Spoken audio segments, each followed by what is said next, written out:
रूसी राष्ट्रपति पुतिन का आज से 2 दिवसीय भारत दौरा, शाम को दिल्ली पहुंचेंगे। यूक्रेन जंग के बाद पहली बार भारत दौरे पर आ रहे हैं पुतिन। राष्ट्रपति पुतिन के स्वागत में पीएम मोदी करेंगे हाई डिनर की मेजबानी। आपसी रिश्तों को मजबूती देने के लिए कई अहम मुद्दों पर होगी चर्चा। राष्ट्रपति पुतिन का शुक्रवार की सुबह 9:30 बजे राष्ट्रपति भवन में औपचारिक स्वागत। राजघाट पर महात्मा गांधी की समाधि पर जाकर देंगे श्रद्धांजलि। पीएम मोदी और राष्ट्रपति पुतिन के बीच शुक्रवार 11 बजे हैदराबाद हाउस में होगी द्विपक्षीय शिखर वार्ता। रक्षा सहयोग और आपसी व्यापार बढ़ाने पर होगी चर्चा। 23वें भारत रूस वार्षिक शिखर सम्मेलन में S-400 मिसाइल सिस्टम और S-57 फाइटर जेट की खरीद पर बातचीत संभव। छोटे मॉड्यूलर न्यूक्लियर रिएक्टरों में सहयोग भी मुख्य एजेंडा रहेगा। शिखर वार्ता के बाद राष्ट्रपति पुतिन और पीएम मोदी भारत मंडपम में बिजनेस लीडर से मुलाकात करेंगे। राष्ट्रपति पुतिन रूस टुडे के भारत चैनल का उद्घाटन भी करेंगे। राष्ट्रपति द्रौपदी मुर्मू ने पुतिन के स्वागत में शाम 7 बजे किया राजकीय भोज का आयोजन। शुक्रवार रात 9:30 बजे पुतिन मॉस्को के लिए होंगे रवाना। राष्ट्रपति पुतिन के दौरे से पहले किले में तब्दील राजधानी दिल्ली में चप्पे चप्पे पर अतिरिक्त फोर्स तैनात। होटल से मीटिंग वेन्यू तक ड्रोन से नजर, मल्टीलेयर सिक्योरिटी और सीसीटीवी से निगरानी। 2 दिनों में इंडिगो की 200 से ज्यादा फ्लाइट्स रद्द। क्रू मेंबर्स की कमी और तकनीकी खराबी बनी वजह। बेंगलुरु में 42, मुंबई में 33, दिल्ली में 38 फ्लाइट्स कैंसिल। पुणे एयरपोर्ट पर कई यात्री फंसे। फ्लाइट्स लेट होने से यात्री परेशान। एयरलाइंस ने खराब मौसम का हवाला दिया। राष्ट्रपति द्रौपदी मुर्मू ने नौसेना दिवस की शुभकामनाएं दी। ट्वीट कर लिखा, भारतीय नौसेना के कर्मियों, पूर्व सैनिकों और उनके परिवारों को नेवी डे की बहुत बधाई। बहादुर जवानों को देश का सलाम। पीएम मोदी ने नेवी डे की बधाई दी। ट्वीट कर लिखा, हमारी नेवी हिम्मत और पक्के इरादे की पहचान। इंडियन नेवी को बहुत बहुत शुभकामनाएं। जबरदस्त विरोध के बाद संचार साथी ऐप पर सरकार का यू टर्न। मोबाइल फोन में संचार साथी ऐप प्री इंस्टॉल करने का आदेश वापस लिया। उद्धव गुट की सांसद प्रियंका चतुर्वेदी ने सरकार के फैसले का स्वागत किया। कहा, ये एक निगरानी तंत्र था जिसे गलत तरीके से लागू किया जा रहा था। हम इसका पर्दाफाश करने में सफल रहे। कांग्रेस सांसद इमरान मसूद बोले, अच्छा है सरकार को सद्बुद्धि आ गई। इस तरह के फैसले ना हो जो सीधे सीधे जनता को प्रभावित करें। सपा सांसद अवधेश प्रसाद बोले, संचार साथी ऐप का निर्णय गलत था। ये हमारे मौलिक अधिकारों पर कुठाराघात था। सरकार के आदेश वापस लेने से पहले संचार मंत्री ज्योतिरादित्य सिंधिया की सफाई। लोकसभा में बोले, इससे जासूसी संभव नहीं और न होगी। कांग्रेस नेता रणदीप सुरजेवाला बोले, संचार साथी ऐप के जरिए पूरे देश को जासूसी तंत्र में बदला जा रहा। अगर ऐप हैक हुआ तो सबका डाटा लीक हो जाएगा। झारखंड के सीएम हेमंत सोरेन बोले, दिल्ली से वापस रांची पहुंचे। सूत्रों के मुताबिक दिल्ली में बीजेपी नेताओं से मुलाकात की। कांग्रेस महासचिव केसी वेणुगोपाल ने झारखंड में कांग्रेस जेएमएम गठबंधन को बताया मजबूत। कहा, दक्षिणपंथी ट्रोल नेटवर्क का दुष्प्रचार उनकी बढ़ती हताशा और असुरक्षा के संकेत हैं। कर्नाटक के deputy CM DK Shivakumar ने दिल्ली दौरे के पीछे किसी राजनीतिक एजेंडे से किया इनकार। कहा, दोस्त के बेटे की शादी में आया हूं। विधानसभा सत्र के तीसरे दिन राज्यपाल आरिफ मोहम्मद खान का अभिभाषण। राज्यपाल ने नीतीश को सरकार की उपलब्धियां गिनाने के साथ भविष्य का रोड मैप रखा। राज्यपाल बोले, बिहार में 20 साल का विकास महज शुरुआत। अगले 5 साल में एक क्रांति आएगी। बिहार न्याय के साथ विकास के पथ पर आगे बढ़ रहा। राज्यपाल के अभिभाषण के दौरान तेजस्वी यादव के न होने पर उठे सवाल। जेडीयू नेता और मंत्री लेशी सिंह बोली, वो बिहार के हित में क्या काम करेंगे। जेडीयू प्रवक्ता नीरज कुमार का तेजस्वी परिचय। कहा, राज्यपाल के अभिभाषण के दौरान नेता प्रतिपक्ष का न होना दुर्भाग्यपूर्ण, ये राजनीतिक समझी है। मंत्री और बीजेपी नेता नितिन नवीन बोले, इसमें नया कुछ भी नहीं। तेजस्वी ज्यादातर समय गायब ही रहते हैं। इसी का नतीजा चुनाव में भुगतना पड़ा।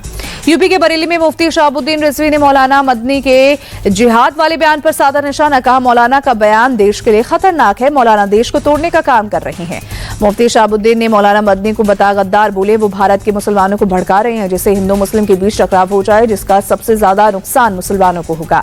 मुफ्ती रिजवी बोले, भारत में जिहाद की जरूरत नहीं है। यहाँ मुसलमान आजादी के साथ रहता है। यहाँ कोई पाबंदी नहीं है। भारत में अमन शांति है। कर्नाटक सरकार का बड़ा फैसला, मेंस्ट्रुअल लीव को दी मंजूरी। 18 से 52 साल तक की महिला कर्मचारियों को मिलेगी हर महीने एक पेड लीव। पश्चिम बंगाल के 32,000 प्राथमिक शिक्षकों को बहुत बड़ी राहत। कलकत्ता हाईकोर्ट ने नियुक्ति रद्द करने का सिंगल बेंच का फैसला पलटा। दिल्ली के अक्षरधाम इलाके में प्रदूषण बहुत खराब श्रेणी में AQI 318 दर्ज किया गया। दिल्ली के गाजीपुर इलाके में भी एयर क्वालिटी इंडेक्स 318। आसमान बिछाई धुंध की मोटी चादर, विजिबिलिटी हुई कम। दिल्ली के आनंद विहार इलाके में सांस लेना हुआ मुश्किल। बहुत खराब श्रेणी में पहुंचा AQI, आसमान बिछाई धुंध की परत। बढ़ती प्रदूषण पर केंद्रीय पर्यावरण मंत्री भूपेंद्र यादव की समीक्षा बैठक। बोले, दिल्ली सरकार से अगले साल के लिए एक विस्तृत योजना तैयार करने को कहा। पर्यावरण मंत्री बोले, सड़कों पर गड्ढे धूल का सबसे बड़ा कारण। हमने दिल्ली में 61 ट्रैफिक हॉटस्पॉट की पहचान की। पराली पर भी योजना तैयार करेंगे। मायनगरी मुंबई में एयर क्वालिटी इंडेक्स 146 दर्ज। आसमान में छाई कोहरे की हल्की परत। CPCB के अनुसार AQI मध्यम श्रेणी में। दिल्ली ब्लास्ट मामले में गिरफ्तार आतंकी जसीर बिलाल उर्फ दानिश की हिरासत बढ़ी। पटियाला हाउस कोर्ट ने एनआईए को और 7 दिनों की रिमांड दी। छत्तीसगढ़ में पुलिस और नक्सलियों के बीच मुठभेड़। बीजापुर के गंगालूर इलाके में 12 नक्सली ढेर एनकाउंटर में डिस्ट्रिक्ट रिजर्व गार्ड के 3 जवान शहीद। यूपी के अमरोहा में भीषण सड़क हादसा। हाईवे किनारे खड़ी डीसीएम में जा घुसी तेज रफ्तार कार। हादसे में कार में सवार 4 जूनियर डॉक्टरों की दर्दनाक मौत। अलीगढ़ में 50,000 का इनामी हिस्ट्री शीटर पुलिस मुठभेड़ में गिरफ्तार। एनकाउंटर के दौरान आरोपी के पैर में लगी गोली, अवैध तमंचा और कारतूस बरामद। बुलंदशहर में अपहरण और हत्या का आरोपी सलीम पुलिस मुठभेड़ में गिरफ्तार। आरोपी के पैर में लगी गोली, गैर समुदाय की लड़की का अपहरण कर हत्या की थी। यूपी के जालौन में हिस्ट्री शीटर बदमाशों के साथ पुलिस की मुठभेड़। 2 बदमाशों के पैर में लगी गोली, अवैध असला, जिंदा कारतूस और एक बाइक बरामद। लखनऊ एयरपोर्ट पर 13 करोड़ का गांजा बरामद। बैंकॉक से आए 3 भारतीय यात्रियों के पास से मिला करीब 3 किलो गांजा। हरियाणा के पानीपत में साइको किलर महिला की दरिंदगी। अपने बेटे सहित सगे संबंधी के 4 बच्चों को पानी में डुबोकर मार डाला।